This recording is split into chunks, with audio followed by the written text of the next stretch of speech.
BJP ಗ್ರಾಮೀಣ ಮಂಡಳ ಬೃಹತ್ ಪ್ರತಿಭಟನೆ. ಮಳೆ ಬೆಳೆ ಇಲ್ಲದೆ ರೈತರು ಸಹಿತಾರೆ ಹಾಗೂ ಜನಜಾನುವಾರುಗಳಿಗೆ ಕುಡಿಯಲು ನೀರಿಲ್ಲದಾಗಿದೆ. ಹಾಗಾಗಿ ಸಿನ್ನೂರು ತಾಲೂಕು ಬರಪೀಡಿತ ತಾಲೂಕು ಎಂದು ಘೋಷಣೆ ಮಾಡಬೇಕು. ಶೀಘ್ರವೇ ಕಾಲುವೆಗಳಿಗೆ ನೀರು ಬಿಡುವಂತೆ ಭಾರತೀಯ ಜನತಾ ಪಾರ್ಟಿ ಗ್ರಾಮೀಣ ಮಂಡಳ ವತಿಯಿಂದ ನಗರದ ತಹಸೀಲ್ದಾರ್ ಕಚೇರಿ ಮುಂದೆ ಬೃಹತ್ ಪ್ರತಿಭಟನೆ ನಡೆಸಿದರು.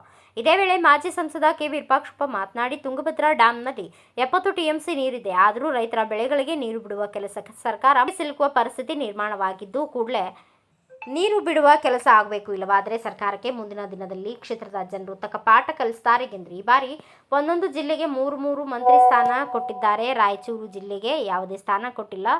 ಯಾವ ಕೆಲಸ ಮಾಡದೆ ಖಾತೆಗಳ ಹಂಚಿಕೆಗೆ ಒದ್ದಾಡುತ್ತಿದ್ದಾರೆ ಎಂದರು. ನಂತರ ಬಿಜೆಪಿ ಮುಖಂಡ ಕೆ ಕರಿಯಪ್ಪ ಮಾತನಾಡಿ, ರೈತರ ಬದುಕಿನ ಜೊತೆಗೆ ರಾಜ್ಯ ಸರ್ಕಾರ ಚೆಲ್ಲಾಟ ಆಡುತ್ತಿದೆ. ರೈತರು ನೊಂದರೆ ಯಾರಿಗೂ ಒಳ್ಳೆಯದು ಆಗುವುದಿಲ್ಲ. ಕೂಡಲೇ ಕಾಲುವೆಗೆ ನೀರು ಬಿಡುವ ಕೆಲಸ ಮಾಡಬೇಕು. ಇಲ್ಲವಾದರೆ ಮುಂದಿನ ದಿನಗಳಲ್ಲಿ ಬಿಜೆಪಿ ಪಕ್ಷದಿಂದ ಉಗ್ರ ಹೋರಾಟದ ಎಚ್ಚರಿಕೆ ನೀಡಿದರು. ಈ ಸಂದರ್ಭದಲ್ಲಿ ಪಿಎಲ್ಡಿ ಬ್ಯಾಂಕ್ ಅಧ್ಯಕ್ಷ ಎಂ ದೊಡ್ಡ ಬಸವರಾಜ್, ಬಿಜೆಪಿ ಮಂಡಲ ಅಧ್ಯಕ್ಷ ವೆಂಕೋಬ ರಾಮತ್ನಾಳ್, ನಗರ ಅಧ್ಯಕ್ಷ ಸಿದ್ದರಾಮೇಶ ಮನ್ನಾಪುರ್, ಲಿಂಗರಾಜ್ ಹುಗಾರ್, ಆದಿಮನಿ, ವೀರಲಕ್ಷ್ಮಿ, ಮಾನಂದಮ್ಮ, ಶಿವಮ್ಮ, ರೇಣುಕಮ್ಮ, ಟಿ ಸುಬ್ಬಾರಾವ್, ಹುಸೇನಪ್ಪ ಸೋಲಂಗಿ, ಸಿದ್ದಪ್ಪ ಕೊಳ್ಬಾಳ್ ಸೇರಿದಂತೆ ಅನೇಕರು ಉಪಸ್ಥಿತರಿದ್ದರು. ನೀರಾವರಿ ಇಲಾಖೆಯಲ್ಲಿ ಎಲ್ಲ ಸಬ್ ಡಿವಿಷನ್ಗಳಲ್ಲಿ ಅಧಿಕಾರಿಗಳೇ ಇಲ್ಲ. ಬಹಳಷ್ಟು ಸಬ್ ಡಿವಿಷನ್ಗಳಲ್ಲಿ ಅಧಿಕಾರಿಗಳೇ ಇಲ್ಲ. 4 ಜನ ಇರುವಂತ ಸಬ್ ಡಿವಿಷನ್ಗಳಲ್ಲಿ ಒಬ್ಬ ಅಧಿಕಾರಿ ಕೂಡ ಇಲ್ಲ. ಒಬ್ಬ ಅಧಿಕಾರಿ 4 ಕಾಲ ಮೇಂಟೈನ್ ಮಾಡುವಂತಹ ಒಂದು ವಾತಾವರಣ ಇವತ್ತು ನಮಗೆ ನೀರಾವರಿ ಇಲಾಖೆಯಲ್ಲಿ ಕಂಡು ಬರುವಂತಹದ್ದಾಗಿದೆ. ಅಂದ್ರೆ ಈ ರೀತಿ ಆದ್ರೆ ಯಾವ ಕಾಲೇಜ್ ಮೇಂಟೈನ್ ಮಾಡ್ಲಿಕ್ಕೆ ಸಾಧ್ಯ ಆಗುತ್ತೆ? ಯಾವ ಕಾಲೇಜ್ ರಿಪೇರ್ ಮಾಡ್ಲಿಕ್ಕೆ ಸಾಧ್ಯ ಆಗುತ್ತೆ? ಬೇಜವಾಬ್ದಾರಿ ಸರ್ಕಾರ ಹಣ ಹಿಂದೆ ಏನು ಮಾಡ್ಲಿಕ್ಕೂ ಕೂಡ ನನಗೆ ಹೇಳಿದ್ರಲ್ಲ ಹೋದಾಗ, ನಾವು ಇಂಜಿನಿಯರ್ ಜೊತೆ ಮಾತಾಡಿದಾಗ ಫೋನ್ನಲ್ಲಿ ಇಲ್ಲ ಸರ್ ಟೆಂಡರ್ ಕರೆದಿದ್ವಿ, ಯಾರೋ ಟೆಂಡರ್ ಹಾಕಕ್ಕೆ ಬರ್ತಾ ಇಲ್ಲ, ಒಬ್ಬರೇ ಹಾಕಿದ್ರು. ತಪ್ಪು ಮಾಹಿತಿ ಕೊಡೋದ್ರ ಮೂಲಕ ಬದನಾಮಿ ಕೆಲಸ ಮಾಡಿರ್ತಕ್ಕಂಥದ್ದು ಕಾಂಗ್ರೆಸ್ ಸರ್ಕಾರ ಇವತ್ತು ಏನು ಮಾಡ್ತಾ ಇದೆ ಅಂದ್ರೆ, ಬರೀ 60% ಅಂತ ಕಾಂಟ್ರಾಕ್ಟರ್ ಹೇಳ್ತಾ ಇದ್ದಾರೆ. 60% ಅಲ್ಲ, 60%ಗಿಂತ ಹೆಚ್ಚು ಪರ್ಸೆಂಟೇಜ್ ಇವತ್ತು ಸರ್ಕಾರದಲ್ಲಿ ನಡೀತಾ ಇದೆ. ಶಾಸಕರು ಮಂತ್ರಿಗಳಿಗೆ ಏನ್ ಬೇಕಾಗಿದೆ? ಪರ್ಸೆಂಟೇಜ್ ದುಡ್ಡು ಪಡೆಯಬೇಕಾಗಿದೆ. ವರ್ಗಾವಣೆ ಮೂಲಕ ಅಧಿಕಾರಿಗಳಿಂದ ಲಂಚ ಪಡೆಯೋದ್ರ ಮೇಲೆ ಅವ್ರಿಗೆ ಆದಾಯ ನಿರ್ಮಾಣ ಆಗಿರ್ತಕ್ಕಂಥದ್ದು ಬಂಧುಗಳೇ. ಹಾಗಾಗಿ ಇವತ್ತು ಈ ಸರ್ಕಾರ ಅಭಿವೃದ್ಧಿ ಕಡೆ ಚಿಂತನೆ ಮಾಡುವಂತ ಪ್ರಶ್ನೆನೇ ಕಂಡು ಬರ್ತಾ ಇಲ್ಲ ಅನ್ನುವಂಥದ್ದು. ಹಾಗಾಗಿ ಅನಿವಾರ್ಯ ಮುಂದಿನ ದಿನಮಾನಗಳಲ್ಲಿ ಎಂತ ಪರಿಸ್ಥಿತಿ ಬರ್ತದೆ ಗೊತ್ತಿಲ್ಲ. ಆದ್ರೆ ನಾಳೆ ಮೀಟಿಂಗ್ ಇದೆ. ನಾಳೆ ಮೀಟಿಂಗಿಗೆ ನಾವು ಕೂಡ ಹೋಗ್ತಾ ಇದ್ದೇವೆ. ಒಂದೊಂದು ದಿವಸದಲ್ಲೇ ನೀರು ಬಿಡಿಸುವಂತ ಒತ್ತಾಯವನ್ನು ನಾವು ನಾಳೆ ಮೀಟಿಂಗ್ ನಲ್ಲಿ ಮಾಡ್ತೇವೆ.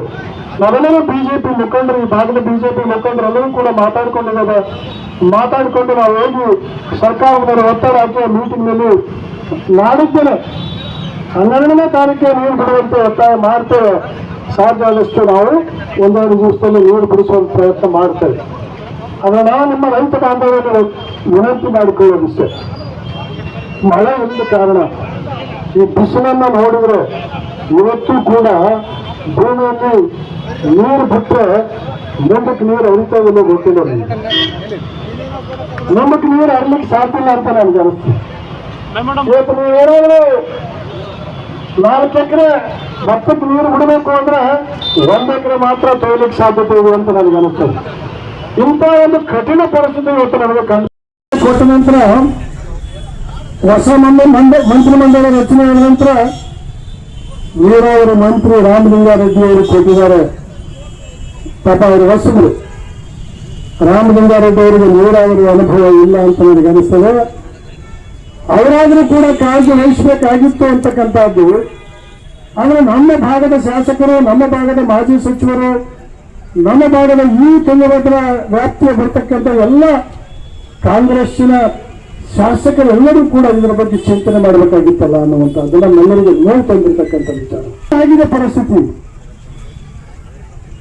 ಮುಂಗಾರು ಬಿತ್ತನೆ ಆದ ನಂತರ ಬೆಳೆ ಒಣಗೋಯ್ತು ಅಂದ ನಂತರ ಭಾವಿಸಬೇಕಾಗಿತ್ತು ಸರ್ಕಾರ.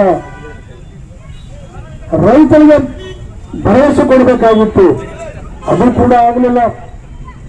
ಇವತ್ತು ಬರಗಾಲ ಬಂದಿದೆ. ಬರಗಾಲ ವೀಕ್ಷಣೆ ಮಾಡಬೇಕಾಗಿತ್ತು. ಬರಗಾಲದ ವೀಕ್ಷಣೆ ಮಾಡುವುದರ ಮೂಲಕ ಪರಿಹಾರ ಕೊಡ್ತಕ್ಕಂಥ ಕೆಲಸವನ್ನು ಮಾಡಬೇಕಾಗಿತ್ತು. ಅದನ್ನು ಕೂಡ ಇದುವರೆಗೂ ಸರ್ಕಾರದಿಂದ ಕಾಣ್ತಾ ಇಲ್ಲ. ಇವತ್ತು ನಮ್ಮ ನೀರಾವರಿ ಭಾಗದಲ್ಲಿ ನೀರು ಬಿಡಬೇಕಾಗಿತ್ತು ಅಂದ್ರೂ ಕೂಡ ನೀರು ಬಿಡುವಂತ ಮನಸ್ಸು ಕೂಡ ಮಾಡ್ಲಿಕ್ಕೆ ಸಾಧ್ಯ ಆಗ್ತಾ ಇಲ್ಲ. ನಮ್ಮ ತುಂಗಭದ್ರಾ ಆಯಕಟ್ಟಿಗೆ ಆಡಳಿತಾಧಿಕಾರಿ ಬೇಕು.